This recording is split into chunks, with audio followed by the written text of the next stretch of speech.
People like you don't belong in first class. In exactly 52 minutes, Rebecca Mitchell would lose her $75,000 a year job, her pension, and her dignity. But first, she had to insult the wrong pilot. Terminal 2 at Denver International Airport hummed with Tuesday afternoon chaos. Gate B-17 buzzed with impatient passengers clutching boarding passes for Flight AW418 to Miami. The departure board blinked red, delayed 30 minutes. Coffee spilled on worn carpet. Children screamed. Business travelers stabbed at phones with increasing frustration. Rebecca Mitchell stood at the gate podium like a fortress commander. Her blonde hair was sprayed into submission. Her navy blue Apex Airways uniform was pressed to razor sharpness. 23 years with the airline had taught her one thing: passengers were problems waiting to happen. At 48, she ruled her gate with iron authority. She scanned boarding passes with jerky, aggressive movements. Her voice cut through ambient noise like broken glass. Zone 1 only. If you're Zone 2. Step back, I said back. Behind the scenes, the machine was already moving. Stock ticker, a XW traded at $127.43 per share.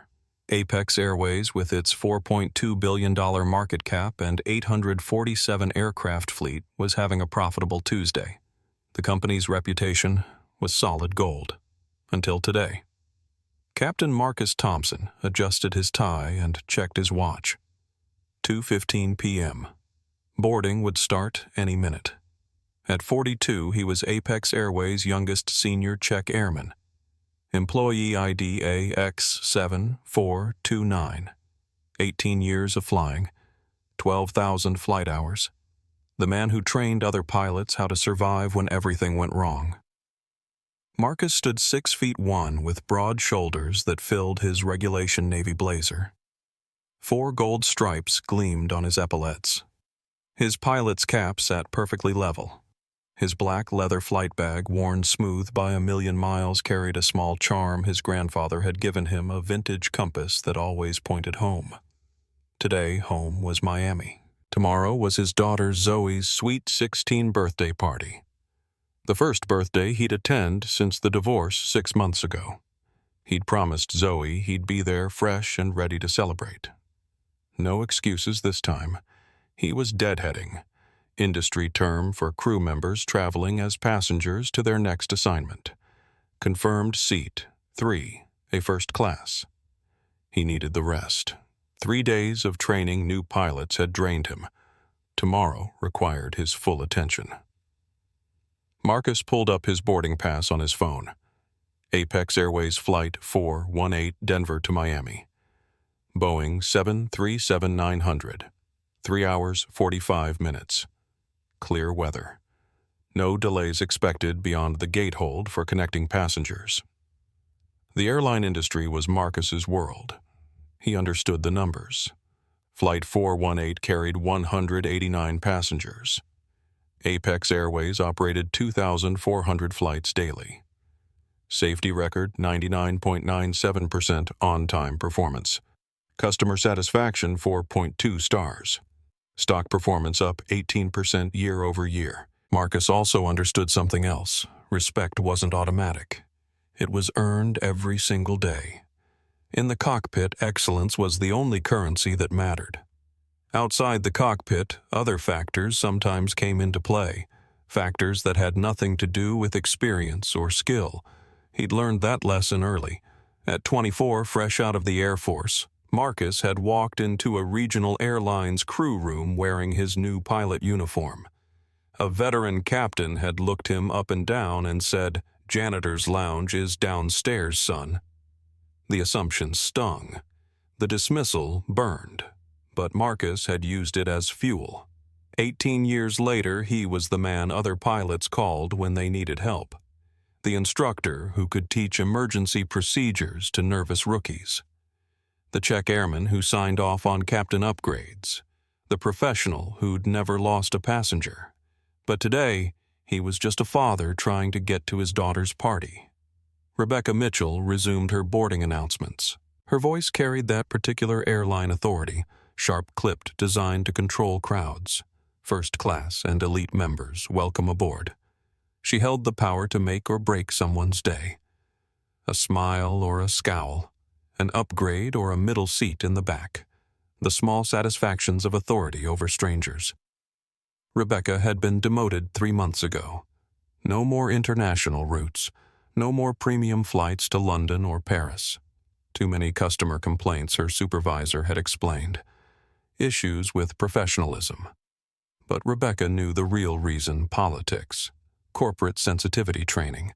The airline was changing and she didn't like it. Supporting characters began filtering into the gate area. Jake Harrison, 31, travel vlogger with 850,000 YouTube subscribers, was filming his Airport Life series.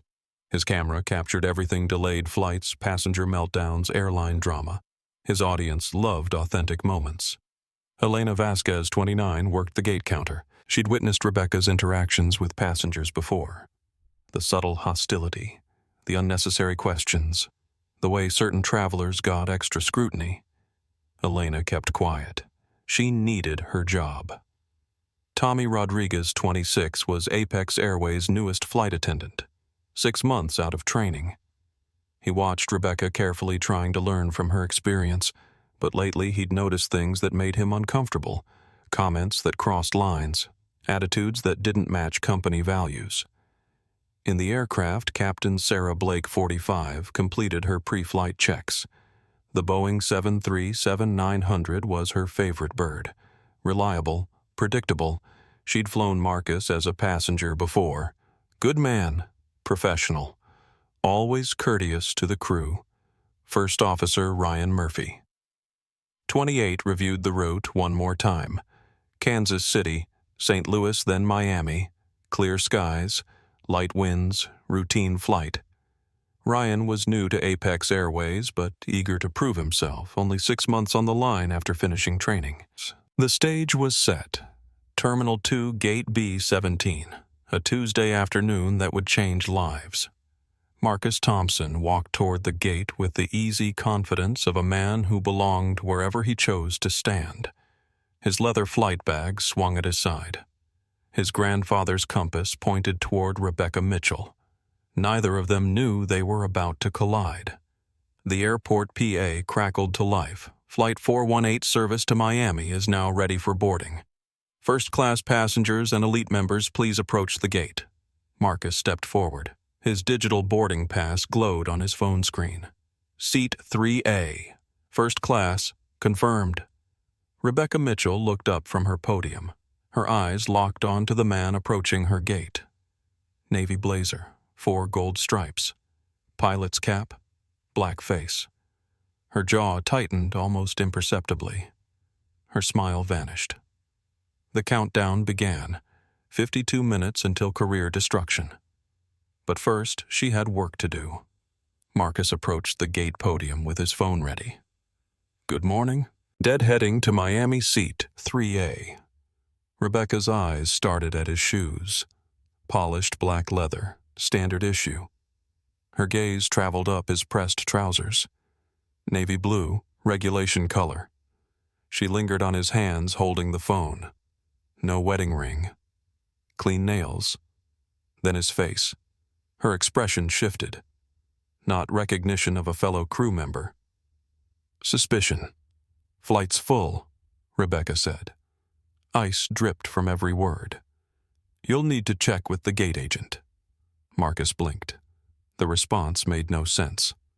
Ma'am, I have a confirmed seat. Employee travel. Rebecca snatched his phone without asking. Not to scan the boarding pass, to inspect it. She held the device like evidence in a crime scene. This says first class. Yes, ma'am. Check airman privileges. First class is for paying customers and senior staff. She handed the phone back with a sharp shove. Not support crew. Support crew. Marcus felt heat rise in his neck. He kept his voice level. I'm a captain with the airline. See the stripes? He tapped his shoulder boards. Rebecca let out a short laugh, loud enough to turn heads in nearby chairs. Anyone can buy a costume at a surplus store, sir. I've seen baggage handlers playing dress-up before, trying to sneak into first class for free champagne. The air around them dropped 10 degrees. Several passengers in the Zone 1 line were watching now. Jake Harrison, the travel vlogger, sensed drama. He casually angled his phone toward the confrontation. A young man in a business suit shifted his weight, looking uncomfortable. A woman with a heavy purse whispered something to her husband. The atmosphere crackled with tension. Marcus pulled out his employee ID badge. The plastic card displayed his photo name and employee number AX7429. "Ma'am, you can verify this on your manifest. I am Captain Marcus Thompson." Rebecca barely glanced at the ID. Anyone can fake those these days. I don't have time to play detective with every person who thinks they deserve special treatment. She turned her back on him, addressing the line. "Next passenger, please." Marcus didn't move. He planted his feet. "I'm not moving until I board my assigned seat. You're violating company protocol." Rebecca spun around so fast her gold flight attendant wings shook. "Did you just threaten me?" "I stated a fact." Elena Vasquez, working the gate counter, looked up from her computer. She'd been watching the interaction with growing alarm. "Sir, is there a problem I can help with?" "There's no problem," Rebecca cut in sharply. "Just a confused passenger with questionable documentation." Ma'am Elena said carefully, "If he has employee ID, I can verify I handle my gate." Rebecca snapped, "Stay in your lane." Elena's face flushed, but she backed down. She couldn't afford to lose her job over a confrontation. Marcus looked around the gate area. More passengers were staring now. Some looked sympathetic. Others seemed nervous. A few were clearly uncomfortable with the scene unfolding. Jake Harrison moved closer, still filming. This was gold content for his channel. Real drama, raw emotion. His viewers would eat this up. Rebecca stepped into Marcus's personal space. Her perfume was overwhelming. Cloying floral scent mixed with hairspray and determination. "Listen to me," she hissed. "I am the lead flight attendant on this aircraft. I decide who boards and where they sit. I don't care if you have a fake badge or a stolen jacket. You're making the paying customers nervous." Nervous. Marcus gestured toward the crowd. The only person making people nervous was her. "Yes. You're aggressive. You're looming." She used buzzwords that were always weaponized against men who looked like him. "Now I'm going to give you one choice. You can take a seat in economy, row 31 middle seat, or I can call the air marshals and have you removed for creating a disturbance." Tommy Rodriguez, the young flight attendant, approached from the jet bridge. He'd heard raised voices and came to investigate. "Rebecca, is everything okay here?" "Everything's fine, Tommy. Just handling a situation." Tommy looked at Marcus's uniform. 4 stripes meant captain. "Check airman, most likely. Senior staff." He opened his mouth to say something, but Rebecca's glare silenced him. "You want to explain to security where you got that uniform," Rebecca continued. Her voice carried across the gate area now. Other passengers stopped their conversations to listen. Marcus's hand tightened on his flight bag until his knuckles turned gray. He knew exactly what would happen if security came. Even if he was right, which he was, it would take hours to sort out. He would miss the flight, miss the connection, miss Zoe's sweet 16. He looked at Rebecca's eyes. They were shining with malicious triumph. She wanted him to explode. She wanted him to yell, to curse, to give her a reason to press that panic button. She was baiting him. If he fought this now, he lost. The only way to win was to stay on the plane. Marcus took a deep breath, exhaled slowly through his nose. He pulled up his posture, standing to his full height. "Row 31. Rebecca smirked. Victory tasted sweet. She grabbed a pen and scribbled aggressively on a boarding pass, crossing out 3A and writing 31E in thick, jagged black ink. "That's right," she said, thrusting the paper at him. "The back Near the lavatories. Where you fit in. Jake Harrison caught every word on video. His phone captured Rebecca's satisfied smile, her dismissive wave, the way she turned away like Marcus was beneath her attention. The travel vlogger's mind was already racing. This footage was incredible, raw, shocking. His audience would go viral with this content. The airline industry's dirty secret caught on camera. Marcus took the boarding pass. He didn't say a word. He walked past Rebecca toward the jet bridge, but as he passed, he made mental notes. Time, 2:18 p.m., Gate B-17. Witness multiple passengers. Video evidence at least one camera. Rebecca thought the game was over. Marcus knew the game hadn't even started. Elena Vasquez watched Marcus disappear down the jet bridge. Her stomach churned with guilt. She should have spoken up stronger, should have checked his ID herself, but Rebecca's authority was absolute at this gate. Tommy Rodriguez lingered near the podium. Rebecca, that guy looked like legitimate crew. 4 stripes usually means Tommy. Rebecca's voice carried a warning. I've been doing this job since before you were born. I know a fake when I see one. That man was trying to scam his way into first class, but his uniform looked convincing. That's the point of a good scam. Rebecca straightened her blazer. Trust me, I saved this flight from a potential security threat. Jake Harrison had moved to a corner, uploading his video to cloud storage. His fingers flew across his phone screen. This content was too good to wait. He started a new post-racist flight attendant denies pilot boarding. You won't believe what happens next. Upload time 47 seconds. His 850,000 subscribers would get the notification within minutes. The countdown continued.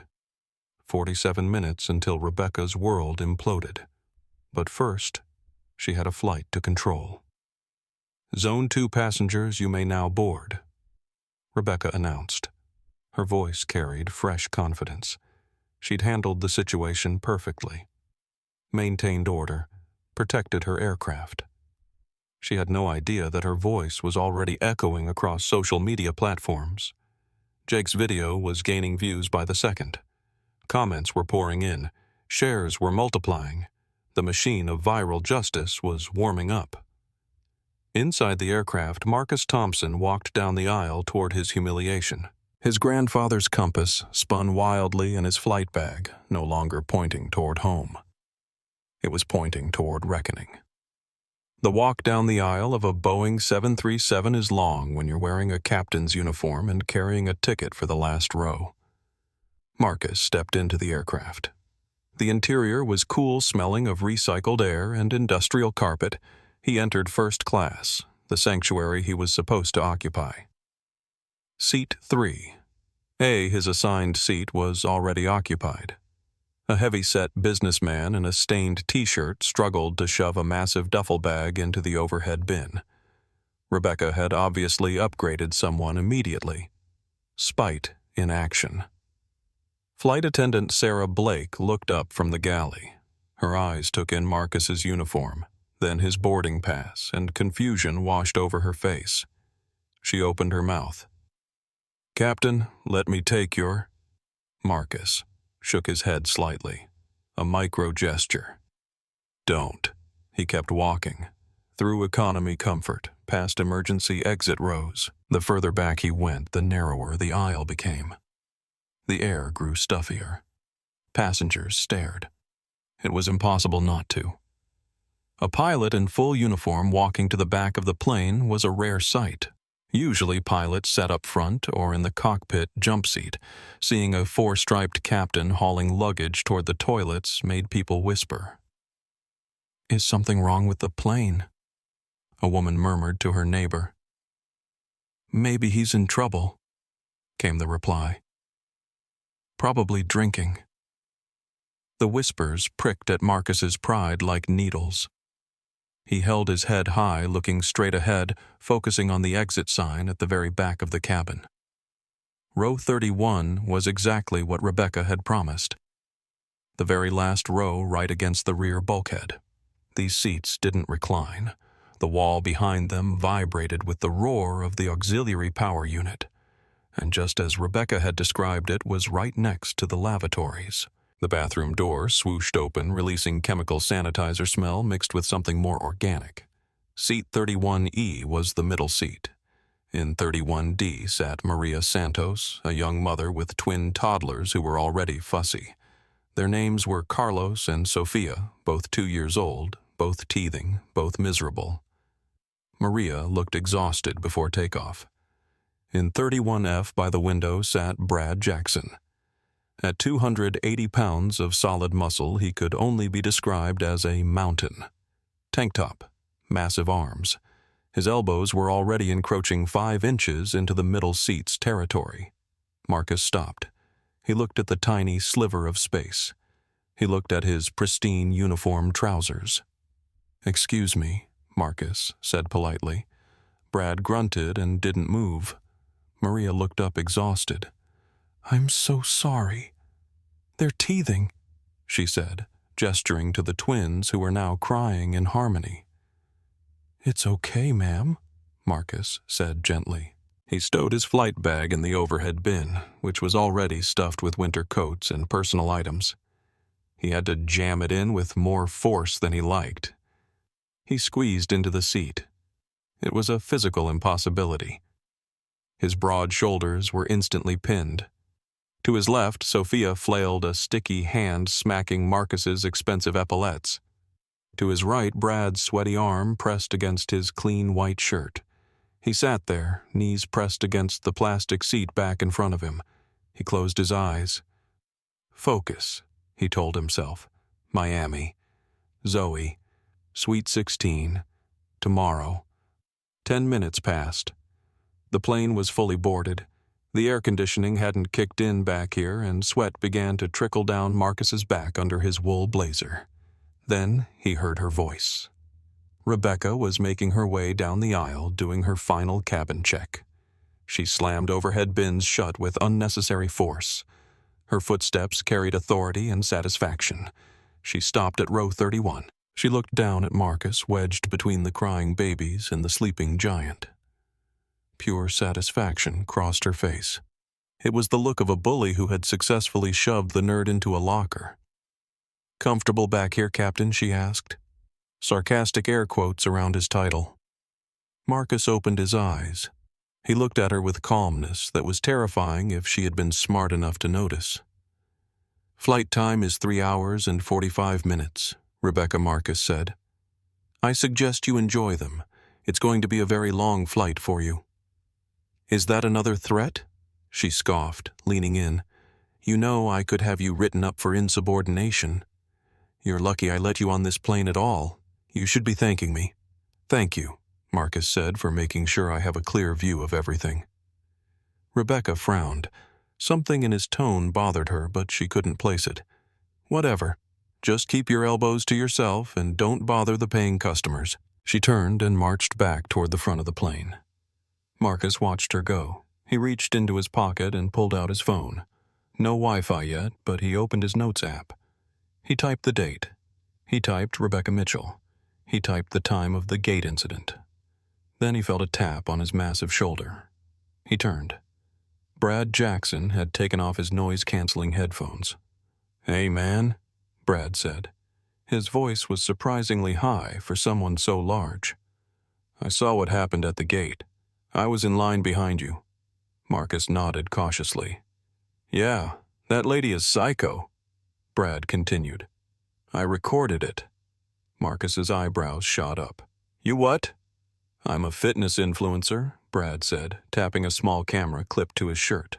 2.3 million followers on TikTok. I film everything. Travel content, workout videos, whatever. I had it running when she went off on you. Got the whole thing. The janitor comment, the surplus store comment, all of it. 4K resolution, crystal clear audio. Marcus looked at Brad, really looked at him. The man grinned and extended a massive hand. "I'm Brad Jackson, bodybuilder_Brad online. Nice to meet you, Brad." Marcus shook the hand. "I'm Marcus.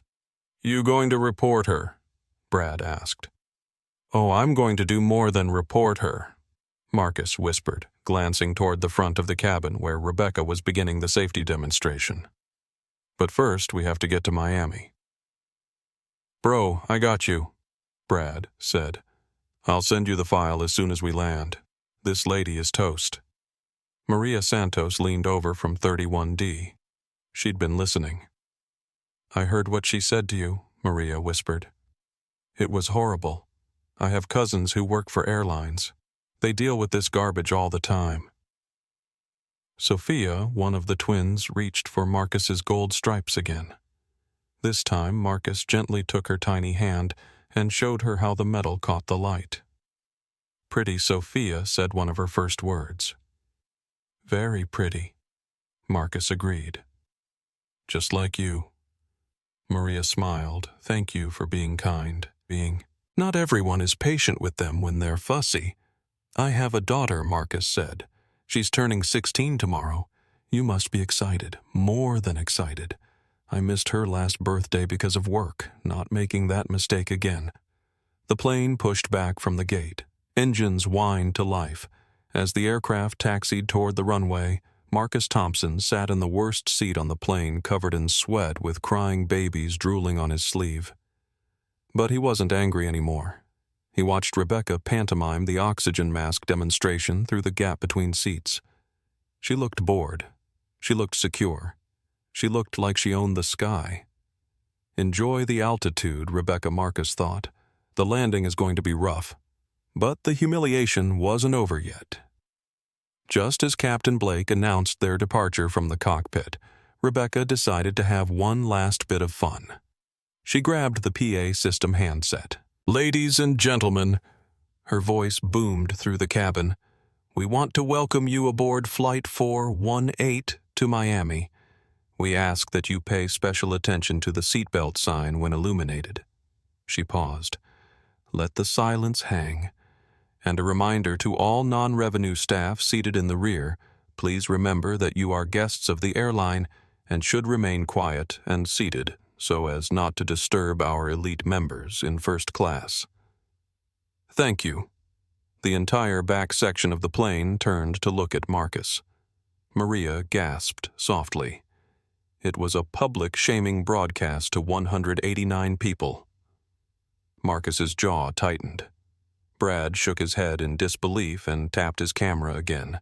"Still recording," he mouthed.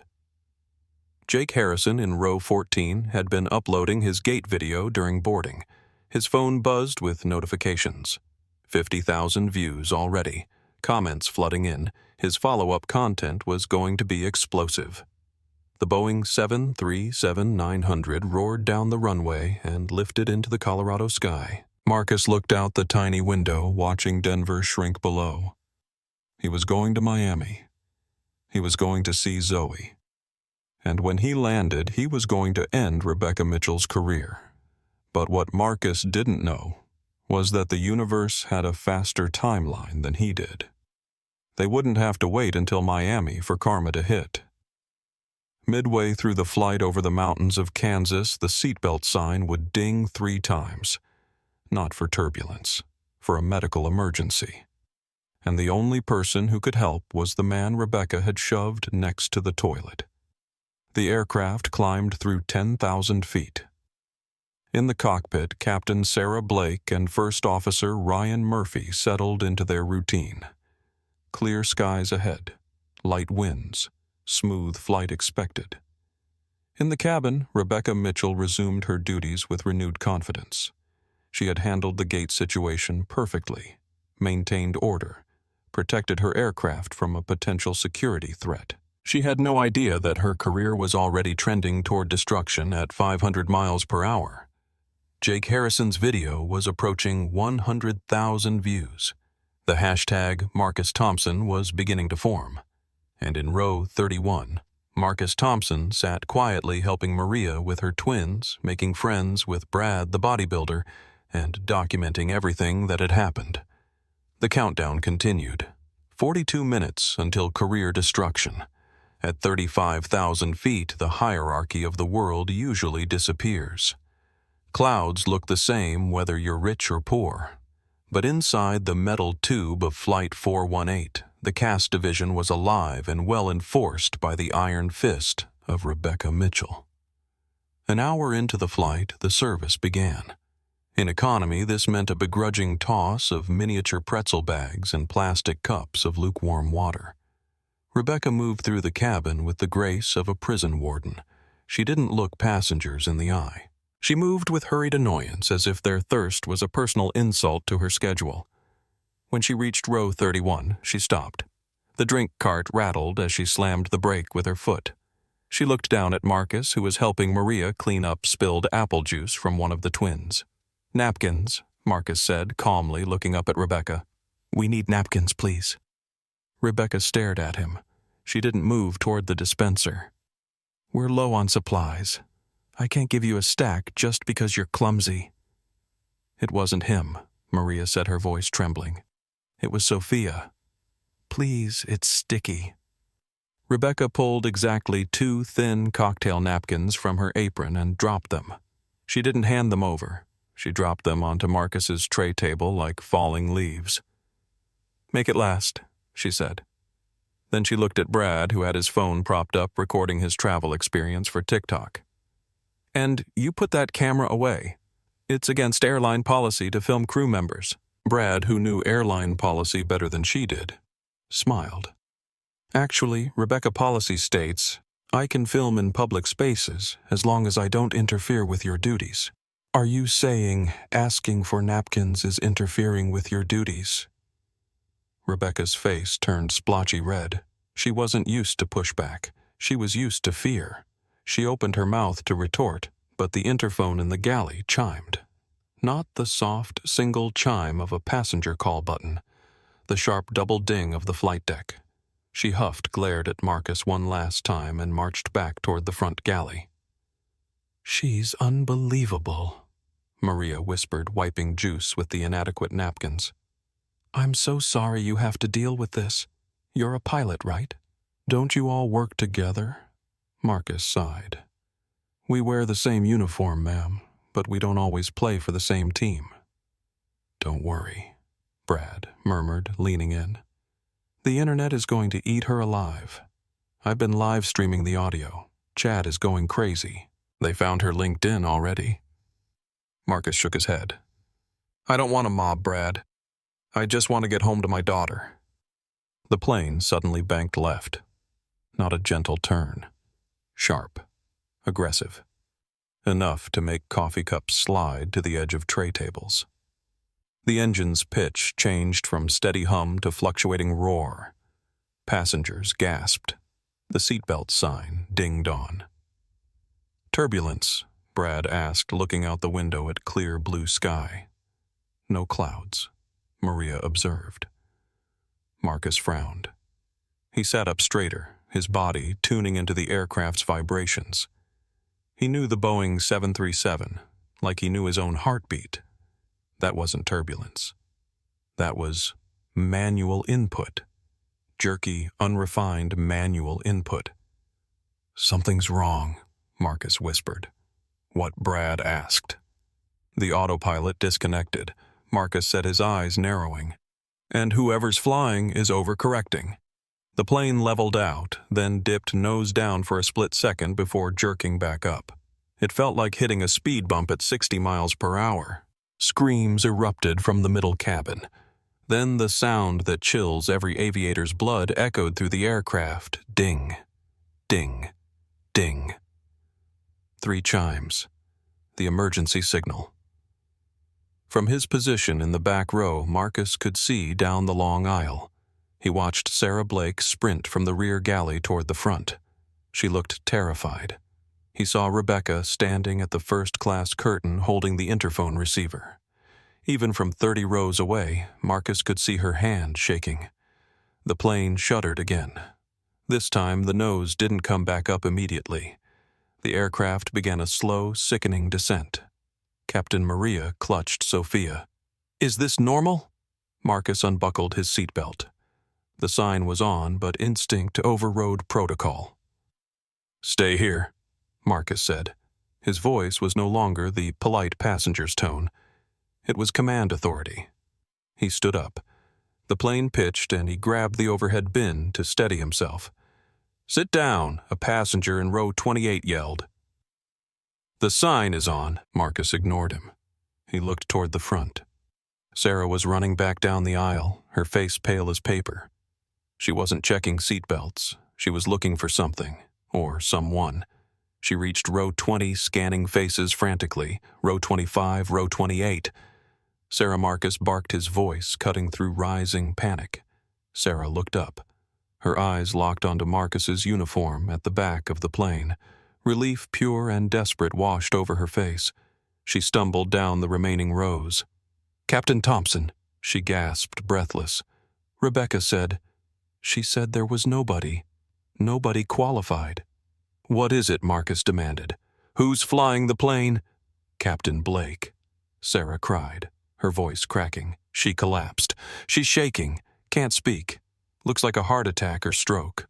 We don't know." Marcus's blood ran cold. Sarah Blake was the pilot in command. "Where's the first officer?" "Ryan's flying," Sarah said. "But he's new. 6 months. He's shouting for help. Says he can't handle the workload and the medical emergency. He told us to find a non-rev pilot. Said he saw a name on the manifest." Marcus stepped into the aisle. "I'm going up." "Wait!" Rebecca's voice screeched over the PA. Everyone froze. Is there a doctor on board?" Rebecca's voice was trembling, all her previous arrogance stripped away. "And does anyone have a private pilot's license? We need assistance in the cabin." She was asking random passengers. She was ignoring the senior check airman sitting in row 31. "She didn't call you," Brad said, stunned. "She's asking for randoms." "She's going to kill us," Marcus growled. He didn't walk. He moved with purpose, closing the distance to the front. But as he reached row 15, the plane violently yawed right. G-forces tripled. Marcus was thrown against a seatback. Screams filled the cabin. Oxygen masks dropped from the ceiling in rows 8 to 14, swinging like pendulums. Ryan Murphy was losing control. Marcus recovered his balance and pushed forward against the G-forces. The plane was in a shallow spiral dive. The horizon outside the windows was tilted at 45 degrees. He reached the first-class curtain. Rebecca was standing there, blocking the path to the cockpit door. She looked frantic, hair disheveled, sweat beading her forehead. She was talking to a man in seat 1B, a guy in a polo shirt who looked terrified. "I fly Cessnas on weekends," the man was saying, hands shaking. "I don't know how to fly a 737 lady. I'm an accountant." It's the same principal, Rebecca yelled, her logic completely fractured by panic. "Just go in there and help him."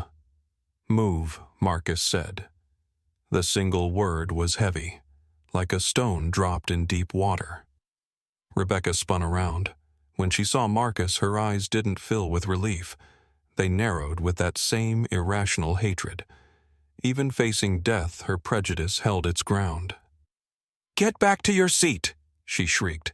"I am handling this." "You are asking an accountant to fly a commercial airliner," Marcus said, his voice booming over the noise. "Step aside. That is a direct order." "You don't give orders here," she spat, spreading her arms across the aisle. "I am the lead flight attendant. I don't know who you are or where you got that uniform, but I am not letting a person like you onto the flight deck to hijack this plane." Hijack Sarah appeared behind Marcus. "Rebecca, are you insane? He's a senior check airman. I verified his ID. He teaches the pilots. He's a fraud." Rebecca screamed, her voice bordering on hysteria. "Look at him. Does he look like a captain to you?" The plane shuddered violently. The stall warning horn, a loud, vibrating blare, began sounding from the cockpit, audible even through the reinforced door. The aircraft was slowing too much in the turn. It was about to fall out of the sky. The accountant in 1B unbuckled and scrambled away. "I'm not doing it." "Let him do it," Rebecca Marcus said, stepping closer. He didn't raise his hands, didn't shout. He radiated intense, focused calm. Captain Blake is incapacitated. First Officer Murphy is task-saturated. The plane is entering an aerodynamic stall. If you do not move in the next 5 seconds, 189 people will die, including you. Rebecca hesitated. She looked at the cockpit door vibrating with the stall warning. She looked at David. She looked at the terrified passengers in first class who were staring at her with horror. "Let him in," a woman in 3C screamed. "For God's sake, let him in! He's a pilot, you idiot!" A man in 4D yelled. The social pressure combined with the terrifying noise finally cracked her resolve. But she didn't step aside with grace. She slumped against the bulkhead, sobbing. "If you crash this plane," she whimpered, "it's on you." "Open the door," Sarah Marcus commanded. Sarah punched the emergency code into the keypad. The lock clicked. Marcus didn't look at Rebecca as he stepped past her. He didn't gloat. Didn't say "I told you so." He had work to do. The cockpit was sensory overload. Alarms everywhere. Master caution light flashing yellow. Stall warning shaking the control columns. In the right seat, Ryan Murphy, 28 years old, was white-knuckled fighting the yoke. Sweat poured down his face. He was hyperventilating. "I can't hold it," Ryan yelled, not looking to see who entered. "Can't get the nose down." Trim is stuck. In the left seat, Captain Blake was slumped over unconscious. Her body was pressing against the controls, preventing Ryan from correcting the plane's attitude. Marcus moved instantly. He couldn't jump into the captain's seat yet. He had to clear it first. "Ryan, this is Captain Thompson?" Marcus shouted over the alarms. "I am securing the captain. You fly the airplane. Power up, nose down." Marcus grabbed the unconscious Sarah Blake by the shoulders. She was dead weight. 140 pounds of unresponsive human being. Marcus braced his legs against the center console and hauled her back, pulling her off the controls. "I have her," Marcus yelled. "Controls are free." With the obstruction gone. Ryan pushed the yoke forward. The nose of the plane dipped. The stall warning silenced. The horrible shaking stopped. Airflow reattached to the wings. "Oh God," Ryan gasped. "Oh God, thank you." "Don't celebrate yet," Marcus said. He quickly reclined Blake's seat all the way back, strapping her tightly so she wouldn't fall forward again. He checked for a pulse. There. Weak, but there. He cracked the cockpit door. "Sarah," he called. The flight attendant was right there. Rebecca was nowhere to be seen. "We need to move," Captain Blake, Marcus said. "Get 2 strong passengers. Move her to the galley. Start oxygen and use the AED if you lose a pulse. Go." Sarah nodded and turned to the cabin. "I need help." You and Marcus turned back to the cockpit. The jump seat behind the pilots was cramped, but it was his only option until they could clear the captain's seat. But he needed to be at the controls. "Ryan, are you okay to fly right seat?" Marcus asked, putting on a headset. I think so," Ryan stammered. "I'm shaking, Captain. Take a deep breath." Marcus said, his voice calm and soothing. The voice of an instructor. "You did good. You recovered from the stall. Now I'm going to take the left seat. I need you to monitor altitude and airspeed. Can you do that?" "Yes, sir." Marcus waited until Brad Jackson and another passenger dragged the unconscious Sarah Blake out of the seat. As soon as it was empty, Marcus slid in. It felt like coming home. He adjusted the seat height, buckled the 5-point harness, grabbed the yoke. It felt solid in his hands. He scanned the instruments. Artificial horizon level, airspeed 250 knots, altitude 28,000 feet and stabilizing. "My controls," Marcus said clearly. "Your controls," Ryan replied. Relief flooded his voice. Marcus Thompson, the man who had been told he belonged near the toilets, now held the lives of everyone on board in his hands. He keyed the radio. Kansas City Center, Apex Airways 418. Mayday, Mayday, Mayday. Apex 418, Kansas City Center. Go ahead. We have a medical emergency. Pilot incapacitation. Requesting immediate diversion to the nearest suitable airport. Requesting priority handling and paramedics on arrival. Roger. Apex 418. Nearest airport is Kansas City downtown. Vector heading 180, descend and maintain 10,000. Souls on board 189 souls, Marcus said. He paused, glancing at the empty space where Rebecca had stood, plus one pilot who was ready to bring them home. The descent into Kansas City was rough. A storm front was moving across Missouri, bringing crosswinds and heavy rain. It was the kind of weather that tested seasoned pilots, let alone a crew thrown together in crisis. Inside the cockpit, the atmosphere had shifted from panic to professional coordination. Marcus Thompson was in his element. He wasn't just flying. He was conducting an orchestra. Flaps 5, Marcus commanded. Flaps 5, speed check. Ryan responded, his hands moving surely now that he had leadership to follow. Check the approach plate for runway 01. I want the ILS frequency tuned and identified. Tuned and identified. 110.9. Marcus glanced over at the young first officer. You doing okay, son? Ryan nodded, wiping sweat from his brow. Better now that you're here, Captain. I didn't know what to do when Blake went down. She just grabbed her chest and fell forward. You saved the plane, Marcus said firmly. You kept us in the air until I could get there. That's what matters. Ryan hesitated. The flight attendant, Rebecca. She told me there were no pilots on board.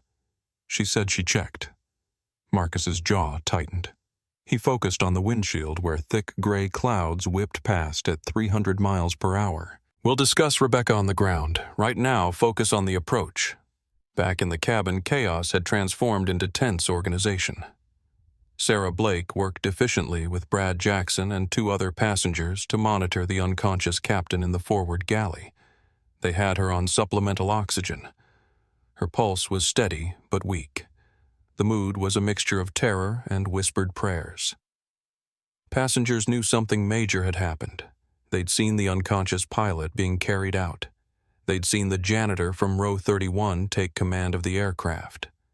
Brad sat in an upgraded seat, now having been moved up after helping with the medical emergency. His camera was still rolling, pointed at the cockpit door. This footage was beyond viral. This was historic. Rebecca was strapped into a jump seat near the rear galley. She wasn't barking orders anymore. She stared at the floor, her face a mask of shock and growing dread. She looked small, diminished. Every time the plane bumped in turbulence, she flinched. She knew with sinking certainty that the man flying the plane, the man keeping her alive, was the same man she had humiliated. She tried to replay the gate interaction. Did I really say that? Did I really block him from the cockpit? The realization was a cold stone in her stomach. She had endangered the flight. If she had succeeded in keeping him off the plane, or if she had prevented him from reaching the cockpit. She squeezed her eyes shut. Cabin crew, prepare for landing. Marcus's voice came over the PA. Strong, confident, deep. The voice of authority.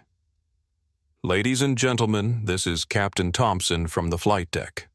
We're on final approach into Kansas City. The weather is a bit bumpy, but we're going to get you down safely. Medical personnel are meeting the aircraft for Captain Blake. Please remain seated with seatbelts fastened after we land. The sound of his voice seemed to calm the entire cabin. It was a stark contrast to the frantic announcements earlier. This was the voice of someone who belonged in the captain's seat. Gear down, Marcus said in the cockpit. Gear down 3 green, Ryan confirmed. Through the rain-streaked windshield, the runway lights of Kansas City Downtown Airport emerged from the gloom. 2 long strings of pearls in the darkness. "Runway in sight," Marcus said. "Disengaging autopilot. I have the aircraft." He clicked the button on the yoke. The plane was now entirely in his hands. Wind shear hit them at 500 feet, shoving the nose right. Marcus corrected instantly, with rudder inputs crabbing the plane into the wind. It was a difficult maneuver requiring finesse and experience. "You're a machine, Captain," Ryan whispered, watching Marcus's precise control inputs. "Just flying the airplane." The runway rushed up to meet them. Marcus waited until the last second, then kicked the rudder to align the nose with the centerline. He flared the aircraft, pulling back gently on the yoke. The wheels touched down with a slight screech. A firm, positive landing on a wet runway. "Spoilers up, reverse thrust," Marcus commanded. The engines roared as thrust reversers deployed, slowing the massive aircraft. Marcus applied wheel brakes progressively. The plane shuddered, slowed, and rolled to taxi speed. "Welcome to Kansas City," Marcus said, exhaling his first relaxed breath in 30 minutes. He taxied the plane off the runway, following the follow-me truck with flashing lights. Emergency vehicles raced across the tarmac. Ambulances, fire trucks, airport operations vehicles. Their red and blue lights painted the gray sky with urgency. Marcus set the parking brake at the gate. He shut down the engines. The hum of electrical systems was the only sound left. He took off his headset and turned to Ryan. The young pilot reached out his hand. "Thank you, sir," Ryan said, his voice thick with emotion.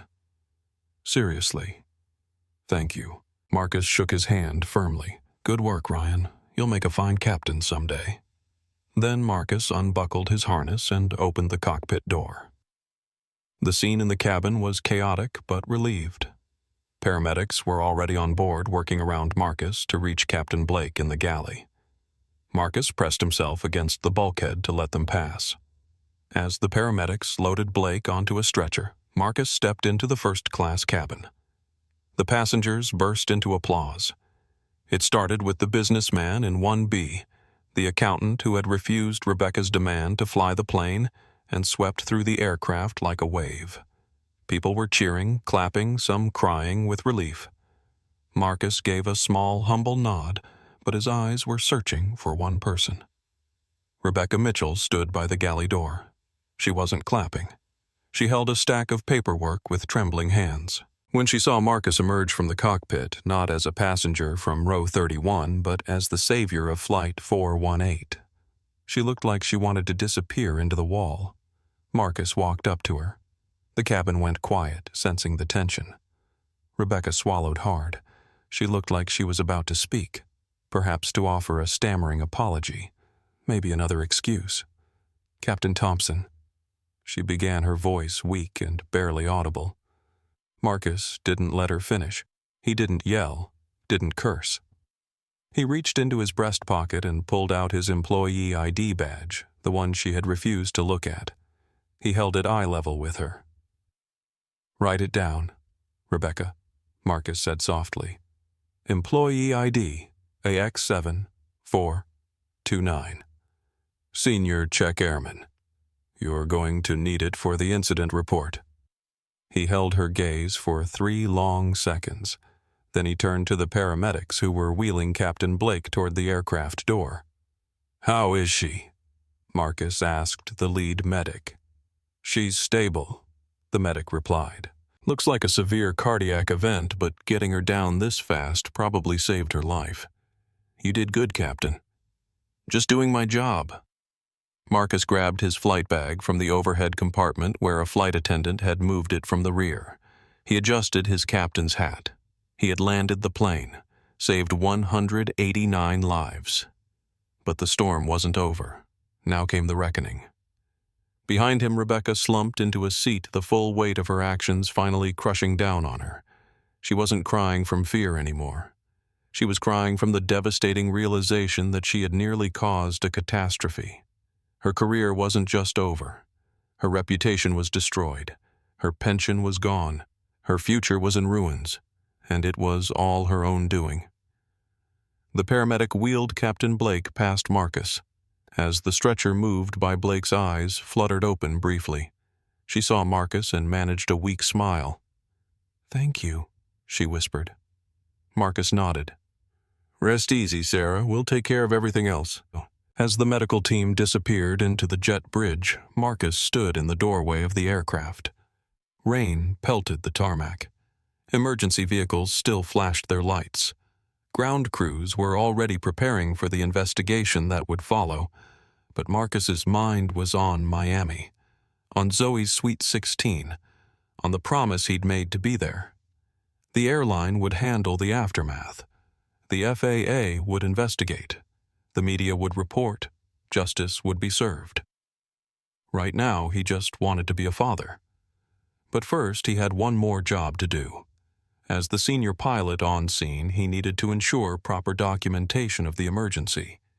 He needed to protect his crew, and he needed to make sure Rebecca Mitchell never endangered another flight. The reckoning was just beginning. The jet bridge in Kansas City felt different from the one in Denver. In Denver, Marcus had been a nuisance, an obstacle, a problem to be managed. In Kansas City, as he walked off the plane carrying his flight bag, he was treated like a visiting head of state. Gate agents looked at him with awe. The station manager waited with a bottle of water and a serious expression. Police officers stood by not to arrest him, but to take statements about the emergency. But the real war wasn't happening in the airport. It was happening in the digital cloud moving at light speed. While Marcus was busy landing a Boeing 737 in a thunderstorm, Brad Jackson had found a signal. He'd uploaded 3 videos. Video 1, racist flight attendant denies pilot boarding. Unbelievable video. 2, same pilot saves plane. After captain's heart attack. Insane footage. Video 3, flight attendant blocks cockpit during emergency. You won't believe this. By the time Marcus stepped into the terminal, the first video had 800,000 views. The second was trending #1 on Twitter, TikTok, and Reddit. The third was being picked up by news outlets. Jake Harrison, the travel vlogger, had also been busy. His airport Wi-Fi had allowed him to upload content during the emergency. His subscriber count was exploding. 850,000 had become 1.2 million in 3 hours. Marcus sat in the airport operations center writing his official statement. He was exhausted. The adrenaline was wearing off, leaving a dull ache in his shoulders and a hollow feeling in his stomach. Across the room, Rebecca Mitchell sat alone at a small table. She was refusing to look at her phone, refusing to look at the TV in the corner, which was currently broadcasting CNN breaking news. The banner read, "Hero pilot lands plane after medical emergency. Flight attendant accused of blocking cockpit access."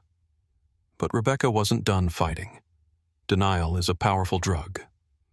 When Kansas City Police Sergeant Miller approached her for her statement, she straightened her spine, trying to summon the ghosts of her previous authority. "I want to file a formal complaint against that man," Rebecca said, pointing a trembling finger at Marcus across the room. Sergeant Miller blinked. "Excuse me, ma'am, Captain Thompson. He hijacked the cockpit. I told him to stay in his seat. He used force. He intimidated me. I was following protocol and he pushed his way in. He endangered everyone." Marcus stopped writing. He didn't look up. He gripped his pen tighter. "Ma'am," Sergeant Miller said slowly. "The first officer stated that he requested help and that Captain Thompson saved the flight. The first officer is young. He was coerced." Rebecca insisted. "I am the lead flight attendant. My word carries authority regarding cabin security. That man is aggressive. He has a history of insubordination. A history." Marcus stood up. He walked over calmly. "I've never met you before today, Rebecca. You people always stick together," she muttered low enough that the officer almost missed it, but loud enough for Marcus to hear. Just then, the door burst open. Brad Jackson entered, still carrying his phone. He was being escorted by a TSA agent, but he waved his device in the air. "Officer, you need to see this," Brad yelled. "Sir, you can't be in here," the TSA agent protested. "No, seriously, she's lying." Brad shoved his phone toward Sergeant Miller. "I heard what she just said. Listen to the audio from the gate." Sergeant Miller took the phone. He pressed play. The room went silent. Through the speaker, Rebecca's voice rang out clear and hateful. The janitor boards from the rear. "Anyone can buy a costume at a surplus store. I don't care if you have a fake badge. Take a seat in the back where you fit in." The color drained from Rebecca's face. It wasn't gradual. It was as if her blood had evaporated. Sergeant Miller listened to the whole clip. He looked at Rebecca with disgust that was unprofessional, but entirely human. So the sergeant said, handing the phone back to Brad, "This is the insubordination you were talking about. Him trying to board his assigned seat." I was stressed," Rebecca stammered. "It was a busy day. I didn't know he was a real pilot." "He showed you his ID," Marcus said quietly. "You refused to look at it." Brad swiped to the next video, and here she is blocking the cockpit while the plane is in crisis. You can hear the stall warning. She's literally standing in the way, screaming about people like him while the aircraft is falling. Sergeant Miller watched the second clip. His expression hardened to stone. "Miss Mitchell," he said, his voice dropping to a growl. "Interfering with flight crew during an emergency is a federal offense. Lying to a federal officer is another. I suggest you stop talking right now." Rebecca slumped back into her chair. She looked at Marcus for the first time with clear eyes. No arrogance, only fear. She realized that the janitor hadn't just taken her seat. He had taken her life away. Marcus's phone rang. The caller ID showed Chief Pilot, Apex Airways. Marcus. The chief's voice was urgent. "Are you okay? We saw the news. We saw the videos. I'm fine, Chief. Plane is secure. Captain Blake is at the hospital. Good. Listen to me. Corporate is sending a private jet to pick you up. We need you back in Atlanta tonight." Tonight, Marcus checked the clock. "Chief, I have Zoe's party tomorrow morning. I'm exhausted. Marcus, the CEO, wants to meet with you, and we need to handle the Mitchell situation immediately. The stock price is dropping because of the viral videos. We need damage control. The jet will get you to Atlanta by 10 p.m. You'll make the party, I promise." Marcus looked at Rebecca, who was now weeping into her hands. "All right," Marcus said. "I'll be there." While Marcus coordinated his travel, the internet was exploding. Marcus Thompson was trending globally. Rebecca Mitchell was trending for all the wrong reasons. News outlets were racing to break the story. CNN pilot saves flight after racist flight attendant blocked cockpit access. Fox News. Hero. Captain overcomes discrimination to save passengers. NBC. Video shows airline employee denying pilot boarding due to race. BBC. American airline faces crisis after viral discrimination incident. Apex Airways stock, AXW, had dropped 12% in 2 hours. The company's social media accounts were flooded with angry comments. Customers were threatening boycotts. Employees were calling in sick rather than face public association with the incident. In Rebecca's hometown of Phoenix, her neighbors were already identifying her online. Her LinkedIn profile was being screenshot and shared. Her Facebook photos were being downloaded and memed. The viral justice machine was in full swing. Meanwhile, Marcus Thompson sat quietly in the operations center finishing his incident report. Professional, factual, detailed, no emotion, just the facts of what had happened from gate to landing. When he was done, he looked across the room one more time. Rebecca was no longer sitting upright.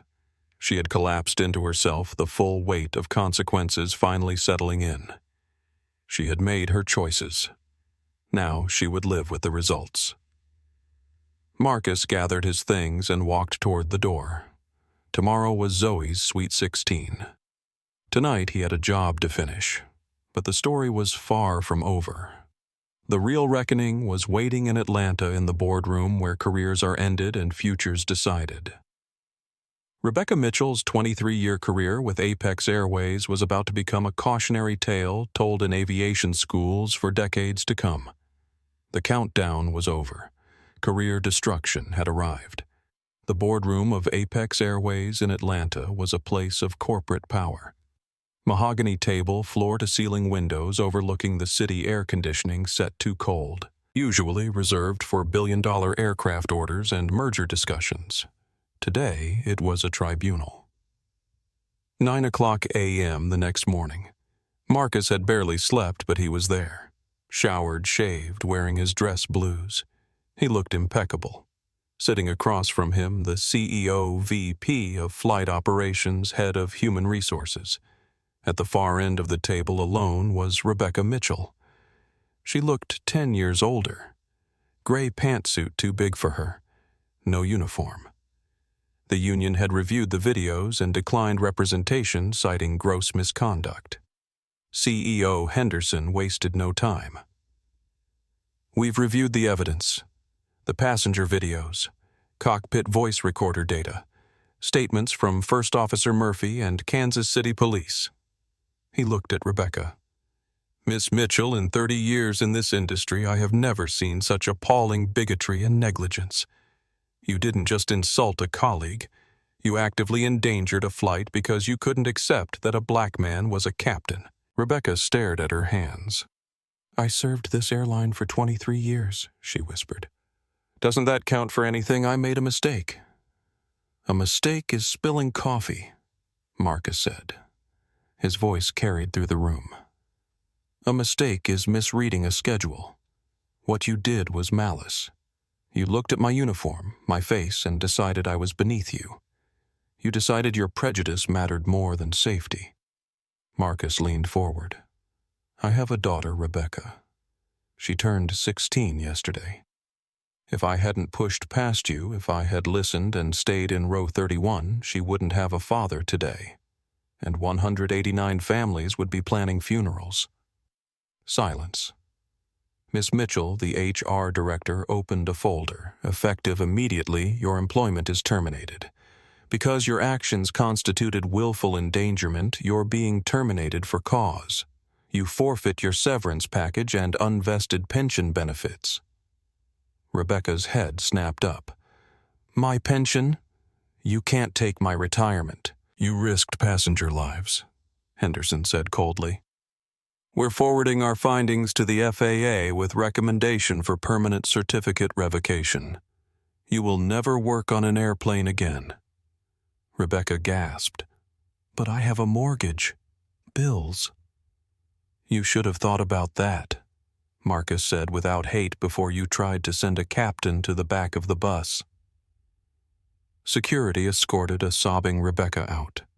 She left carrying a cardboard box while secretaries who had seen the viral video watched with silent judgment. The door clicked shut. Henderson's expression softened. "Captain Thompson, there are no words to apologize for what you endured, but there are words to thank you."